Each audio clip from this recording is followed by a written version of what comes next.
Mobil Eropa desainnya masih cantik, handlingnya terkenal menyenangkan, dan sekarang harganya bahkan sudah lebih murah daripada sebagian motor baru. Ini adalah Peugeot 206 tahun 2001. Unit yang akan kita bahas kali ini menggunakan transmisi manual dan masih merupakan CBU dari Prancis. Usia memang sudah lebih dari 20 tahun, tetapi kalau dilihat desainnya, mobil ini rasanya tidak kelihatan setua itu. Bahkan sampai sekarang Peugeot 206 masih punya bentuk yang khas dan mudah dikenali. Tapi pertanyaannya, apakah mobil Prancis berusia lebih dari 2 dekade ini masih layak dipakai? Bagaimana kenyamanannya, bagaimana mesinnya, apa saja kelebihan dan kekurangannya? Dan apakah perawatannya benar-benar menakutkan yang orang-orang bilang? Kita bahas Peugeot 206 tahun 2001 ini secara lengkap. Mobil Eropa yang terkenal handlingnya menyenangkan dan harganya itu setara dengan NMAX di tahun ini, yaitu adalah mobil Peugeot 206 tahun 2001. Kebetulan mobil ini ada CBU dan ini manual. Jadi kita akan mengulik dan kita akan coba kira-kira mobil ini masih layak gak di tahun 2006 ini kalau kita beli. Kita bakal cek mesinnya ya, dan kita bakal tes kenyamanannya, dan kita pokoknya bakal ulas lengkap di video kali ini. Makanya tonton sampai akhir ya video ini. Untuk bagian depannya, Peugeot ini 206 itu memiliki lampu yang sangat memiliki karakter ya. Jadi seperti senyum ya, lampunya sedikit agak panjang, dan ditambah dari Peugeot ini adalah logo tengahnya memiliki karakter yang sangat kuat ya, yaitu singa kalau kita lihat. Dan untuk bempernya juga ya, untuk tipe ini hampir sama dengan bodinya, menyatu warnanya dan sedikit agak membulat. Tapi dengan usia mobil hampir 25 tahun itu masih cukup oke lah bentuknya ya. Terus kalau kita lihat bagian sampingnya, spionnya juga aman ya, dan ini velgnya sudah bukan bawaan ya, sudah dimodifikasi. Tapi untuk ukuran ini terlihat jadi lebih kacer ya mobil ini, walaupun usianya sudah 20 tahun lebih. Dan ground clearance-nya juga lumayan cukup lah buat kita bawa sehari-hari di perkotaan. Sekarang kita lihat bagaimana bentukan belakangnya ya. Ini kalau lampu belakangnya seperti ini bentuknya, bempernya juga menyatu dengan bodinya. Dan karena mobil ini hatchback, tapi memang kacanya itu lebih agak cekung, jadi memang terlihat lebih lebih sederhana tapi lebih elegan gitu. Jadi dari segi bentuk depan, tengah dan belakang, mobil ini walaupun sederhana tapi benar-benar mobil yang modis dan memiliki karakter. Jadi cocok banget teman-teman walaupun ini usia sudah 25 tahun. Masuk ke bagian interiornya, ini kalau kita rasakan itu mobil ini tuh walaupun hatchback tapi seperti bawa sedan ya gitu. Jadi dan kalau misalkan pandangan saya itu saya ngerasa seperti bawa SUV walaupun hatchback ya. Dan kalau misalkan kita lihat setirnya ini tetap kayak gini ya. Dan lekukan dashboardnya ini untuk usia yang hampir 25 tahun atau 2 dekade ini sih masih cukup oke ya mobil ini. Dan memang mobil Eropa ya.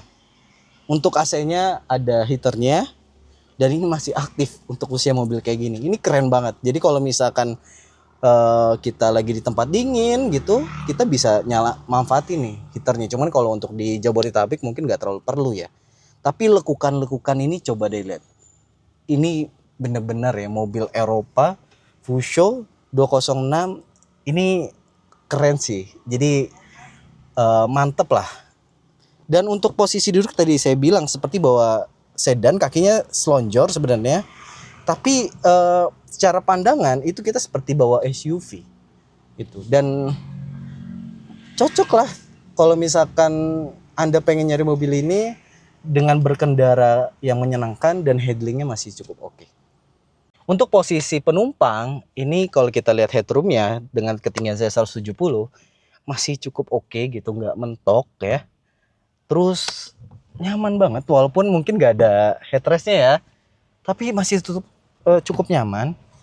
Dan untuk tombol ini power window-nya ini pakai power hand ya, kalau kita lihat untuk tipe ini ya. Tapi secara jarak kenyamanan kaki ini masih cukup nyaman sih untuk mobil usia hampir 2 dekade. Dan keren lah, rekomendasi banget, apalagi kalau buat istri atau anak di posisi penumpang ini. Sekarang kita lihat kabin atau bagasi belakangnya ya, seluas apa mobil ini. Kita lihat, wow, jadi memang ini mobilnya cukup luas banget ya. Jadi kalau misalkan kita mau camping ataupun mau mudik ya, ini kalau misalkan buat keluarga kecil yang mungkin masih 1 atau 2 anak masih cukup oke lah.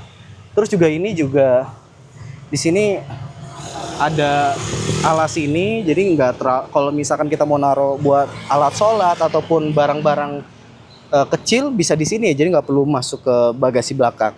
Jadi bagasi belakang ini cukup oke dan cukup luas juga untuk ukuran mobil hatchback ya, apalagi tahun hampir 2 dekade seperti ini. Jadi rekomendasi banget kan teman-teman kalau misalkan mau cari mobil ini dengan bagasi yang cukup luas. Rasa berkendara dari mobil Peugeot ini termasuk nyaman ya untuk di kelasnya, dan posisi dari yang nyetir itu cukup oke, dan terutama handlingnya tuh. Wow, untuk mobil ukuran 2 dekade ini masih cukup oke kalau misalkan kita pakai di tahun ini. Dan memang kelemahannya ini yang saya rasakan ya, itu koplingnya tuh di karakter mobil ini tuh agak lumayan keras dan agak lumayan dalam ya. Ini yang saya rasakan. Tapi bener-bener deh, pandangan buat sebagai pengemudinya itu enak banget. Bahkan kita nggak perlu takut ya, depan tuh masih kelihatan. Dipakainya masih cukup oke lah gitu kalau misalkan kita pakai buat dalam perkotaan. Nah, karena ini mobil Eropa, paling bukan kelemahannya, kebiasaannya yang perlu kita biasakan adalah perlu adaptasi sennya ya. Ini sennya di sebelah kiri, dan kita kalau misalkan mau ke kanan itu ke atas, dan ke kiri itu ke bawah, dan wipernya di sebelah kanan. Paling itu aja perbedaan kalau kita biasa bawa mobil Jepang. Selebihnya masih cukup oke dan masih sama aja kok ya. Jadi nggak perlu takut mobil Eropa yang kalau mau ambil mobil ini terus takut nggak biasa gitu. Saya ini nanti juga terbiasa kok. Ini walaupun saya baru pertama kali pakai mobil ini, tapi masih cukup terbiasa, dan kadang mungkin kepencet sekali wiper padahal kita mobil. Nah, sekarang yang jadi pertanyaan, kira-kira bagaimana tips kalau kita misalkan mau beli mobil Peugeot di tahun 2026 ini ya. Yang pertama adalah pastikan periksa dari fan-nya.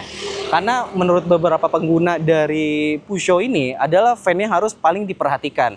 Jadi kita nggak perlu khawatir mobil ini takut overheat.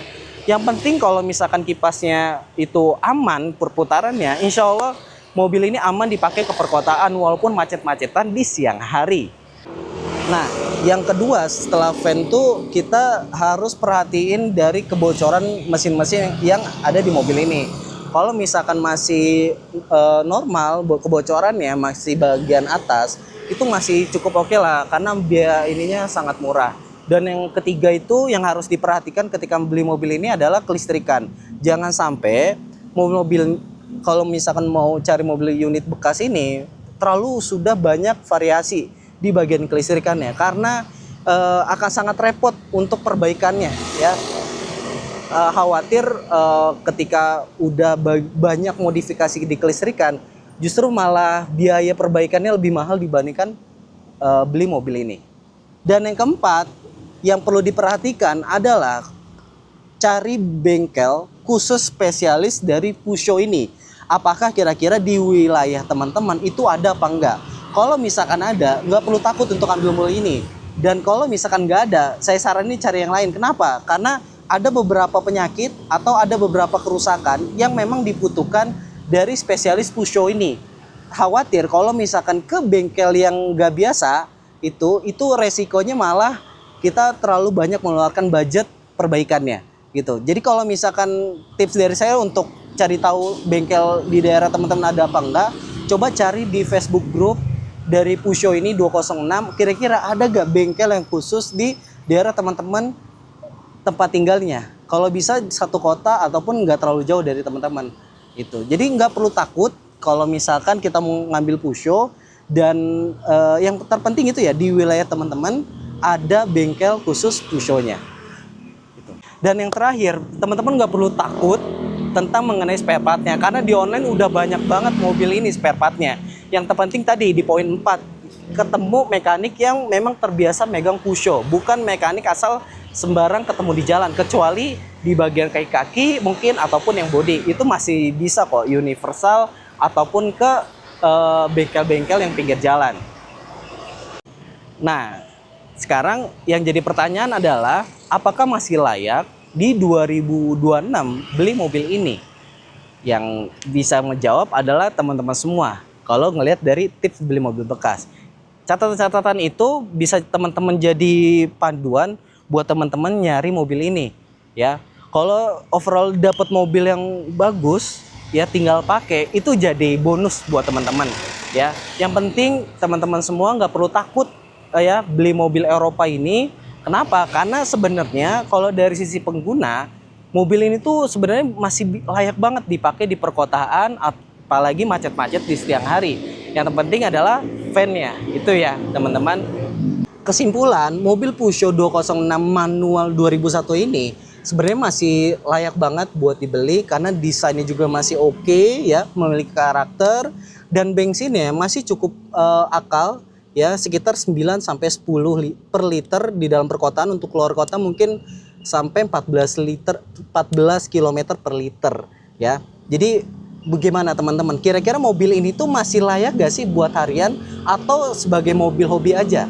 Bisa tulis di kolom komentar ya. Dan terima kasih teman-teman yang udah nonton full video ini.